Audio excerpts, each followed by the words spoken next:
Məktəbli dostlar, bugün təqvim mövzusunu izah edəcəm. Divardan təqvim asılıb.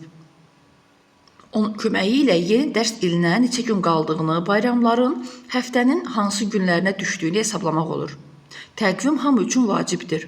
Hər bir insan, xalq, dövlət təqvim üzrə yaşayır. Qədim insanlar vaxtı hesablamağı bacarmırdılar. Lakin onlar gördülər ki, qaranlıq gecələr işıqlı gündüzləri əvəz edir. Müəyyən müddət havalar soyuq keçir, sonra istilər başlayır və bütün bunlar vaxtaşırı təkrar olunur. Həyat tərzi dəyişdikcə insanın dəqiq vaxt ölçülərinə tələbatı artırdı. Yəni əvvəllər insanlarda təqvim, saat yox idi. Kör-köranə, yəni vaxtı təyin etməyə çalışırdılar. Lakin artıq insanlar işlərini planlı şəkildə həyata keçirmək istədiklərinə görə onlarda vaxtı dəqiq bilmək ehtiyacı yaranmışdı. Lakin onlar gördülər ki, qaranlıq gecələr işıqlı gündüzləri əvəz edir. Müəyyən müddət havalar soyuq keçir, sonra istilər başlayır və bütün bunlar vaxtaşırı təkrar olunur. Onlar günləri saymaq üçün ağac və yaddaş üzərində işarələr qoyurdular. Həyat tərzi dəyişdikcə insanın dəqiq vaxt ölçülərinə tələbatı artırdı. Məsələn, əkinçilər üçün səpin və məhsul yığımının nə vaxt başlanacağını bilmək çox vacib idi. Vaxtı hesablamaq hökmdarlar, tacirlər, sənətkarlar üçün də lazım idi. Bax onda təqvim meydana çıxdı. Ən qədim təqvim ay təqvimi olmuşdur. İlk ay təqvimi miladdan öncə 3-cü minillikdə tərtib edilmişdir. Bu təqvimə görə ayın yer ətrafında dövr etməsi vaxtı 29 sutka 12 saat əsas vaxt ölçüsü kimi qəbul edilir və bir ay adlanır. Bəlkə də bir çox dillərdə ay sözünün həm səma cismi, həm də zaman vahidi bildirməsi bununla əlaqədardır. Bu ay təqviminə görə bir il 12 aydan ibarətdir. Bu təqvim sonralar şərq ölkələrində geniş yayıldı. Bugün 20-dən çox şərq ölkəsi ay təqvimindən istifadə edir. Bildiyiniz xarici dillərdə ay sözünün tərcüməsini və onun mənalarını araşdırın. Yəni, məsələn, ingilis dilində ay necə deyilir, rus dilində ay necə deyilir, alman dilində, ispan dilində ay sözü necə tələffüz olunur, dadı necə deyilirsə, onları araşdırın. Müasir dövrdə təqvimin geniş yayılmış növü günəş təqvimidir. Bu təqvimin vətəni qədim Misirdir. Deməli, ən geniş yayılmış təqvim növü qədimdə günəş təqvimi idi və bu təqvim vətəni Misir idi. Misirlər Nil çayında suyun nə vaxt bol olacağını əvvəlcədən bilməli və həmin vaxta qədər kanalları təmizləməli, bəndləri möhkəmlətməli idilər. Əgər Nilin suyunu bəndləyib əkinlərə verməsəydilər, su axıb dənizə gedərdi və tarlalar susuz qalardı. Bütün ölkənin həyatı və abadlığı isə məhsuldan asılı idi.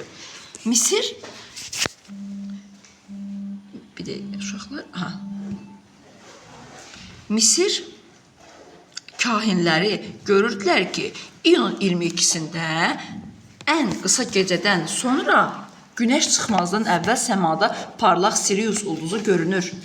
Elə həmin vaxt çayın suyu daşır.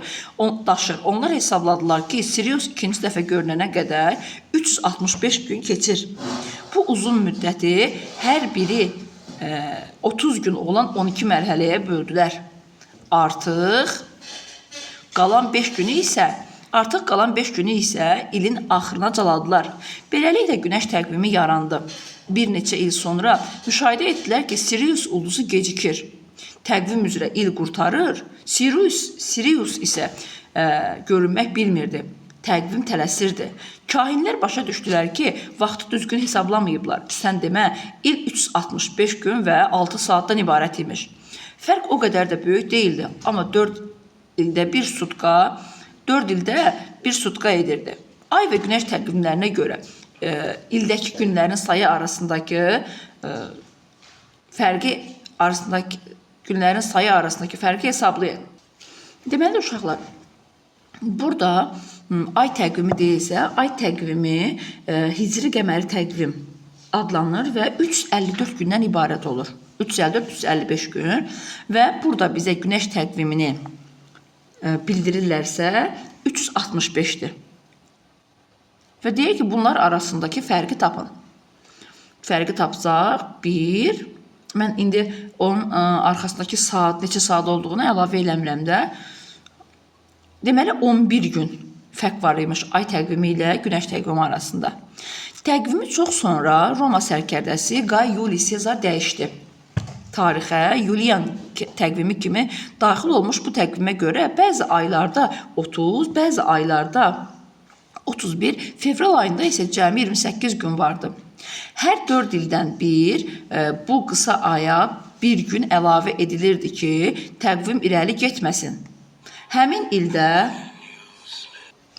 hər 4 ildən bir qısa aya bir gün əlavə edilirdi ki, təqvim irəli getməsin. Həmin ildə 366 gün olur, nöqtə. İndi bura biz nəsə əlavə edirik uşaqlar. Biz ona uzun il deyirik. Bizim indi istifadə etdiyimiz təqvim belə yarandı. Beləliklə, yeni təqvim yarandı. Lakin sonralar daha ciddi hesablamalar nəticəsində məlum oldu ki, nöqtə, bir ilimiz əslində 365 gün, 5 saat, 48 dəqiqə, 46 saniyədir. Adama elə gəlir ki, il üçün 11 dəqiqə 14 saniyənin böyük əhəmiyyəti olmaz. Nöqtə. Hesablamalar göstərir ki, bu kiçik zaman kəsiyi təqvimdə hər 400 ildə təxminən nöqtə sutkanın artıq qalmasına səbəb olur. Bunu nəzərə alaraq 1582-ci ildə Roma papası 13-cü Qriqori təqvimdə yeni düzəliş etdi. Nöqtə, onun göstərişləri ilə təqvim 12 gün qabağa çəkildi. Deməli, burada boşluqlar verilib, həmin boşluqları doldurmaq lazım. Deyək ki, göy rəngli boşluğun yerinə hansı say uyğun gəlir? Deyək ki, təxminən deməli,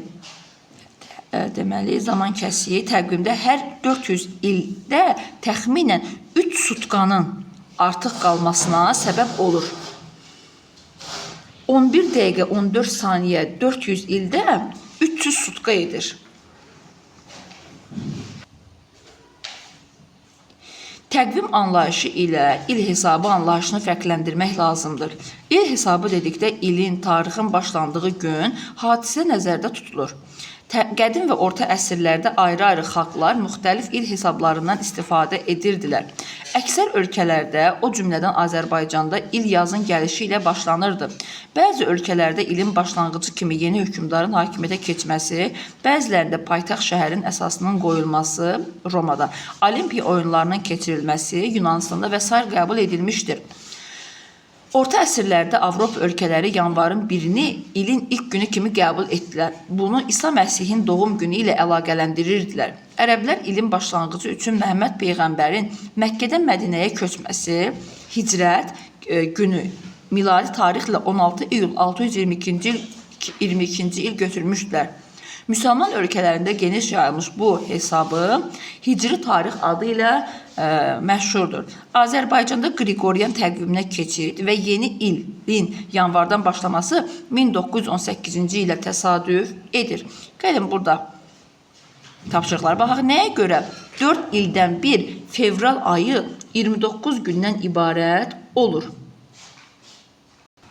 Uşaqlar, əgər fikir verdinizsə, mətndə yazılmışdı ki, kahinlər Sirius ulduzunun gecikməsini görəndə anlayırdılar ki, il 365 gün və 6 saatdan ibarətdir. Bu saatlar da 4 ildə bir sutka edir. Ona görə də 4 ildən bir fevral ayı 29 gündən ibarət olurdu. Miladi tarixlə hicri qəməri tarix arasındakı fərqləri izah edin. Deməli, hicri qəməri tarix ay təqviminə, miladi tarix günəş təqviminə əsaslanır. Miladi təqvim, yəni miladi tarix il hesabı sayılır. Bu tarixin yanvarın 1-dən başlamasını bəzi mənbələrdə İsa Peyğəmbərin doğum günü ilə əlaqələndirirlər. Hicri tarix Məhəmməd Peyğəmbərin Məkkədən Mədinəyə 622-ci ildə hicrət etməsi ilə bağlıdır. Bundan əlavə uşaqlar, həm də hicri qəməri tarixin hər 34 ili miladi tarixin 33 ilinə bərabərdir. 6-cı tapşırığa baxaq. Bəzi insanlar hər il yanvarın 13-də köhnə yeni ili bayram edirlər. Uşaqlar, hər halda siz artıq 7-ci sinif şagirdi olduğunuz, mən 5-ci tapşırığa yenidən qayıdıram. Siz hər halda 5-ci, 7-ci sinif şagirdi olduğunuz üçün bilirsiniz ki, Qurban və Ramazan bayramları əvvəlki ildən 11 gün fərqlənir. Yəni, bunun niyə belə olduğunu bilmək üçün hicri qəməri tarixi, miladi tarixə bunun niyə belə olduğunu bilmək üçün hicri qəməri tarixi miladi tarixə çevirmək lazımdır. Hicri tarixdə göstərilən tarixi miladi tarixə çevirmək üçün xüsusi düstur mövcuddur. Məsəl üçün, hicri tarix çıxaq 33-də hicri tarix, üstəgəl 622 bərabər edir miladi təqvimə. Bir də miladi təqvimdən çıxırıq 622-ni üstə gəlirik. Miladi təqvimdən 622-ni çıxıb bölürük 32-yə və bu da bərabər olur hicri tarixə. Və mən düşünürəm ki, siz bu düsturu artıq 7-ci sinif şagirdləri olduğunuz üçün tarix fənnindən, İslam tarixini öyrəndiyinizdən və bu tarixlə, bu düsturla əminəm ki, tanışsınız. Yəni, yad düstur deyilsiniz üçün. 6-daydıq bəzi insanlar hər il yanvarın 13-də köhnə yeni ili bayram edirlər. Deməli, uşaqlar, siz artıq bilirsiniz ki, bugün istifadə etdiyimiz təqvim Qriqoryan təqvimidir. Yəni, mətndə də artıq bu məlumat var idi. Yulian təqvimi ilə bu təqvim arasında 13 gün fərq var.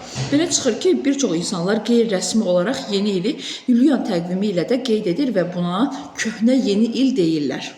Hər halda valideynləriniz bu haqda, yəni hər il sizə deyirlər və ya da ki, sizə maraqlı gəlir ki, onlar deyəndə ki, köhnə yeni ildir, köhnə yeni ili qarşılayırıq. 7-də debatdır, Azərbaycan dilində eyni məna kəsb edən aşağıdakı ifadələrdən hansını işlətmək daha düzgündür? Miladdan öncə, bizim eradan əvvəl. Uşaqlar, Sovet dövründə rus dili və elmi təfəkkürünün təsiri ilə elmi ədəbiyyata yaranmış ənənəyə görə Azərbaycan dilində də bizim eradan əvvəl və ya eramızdan əvvəl ifadələri işlənirdi. Lakin aydın məsələdir ki, bu ifadə daha çox xristiyan yanaşmasına irəli gəlib. Çünki İsa Məsihin doğumu ilə, yəni miladla bağlıdır bu. Müsəlman xalqı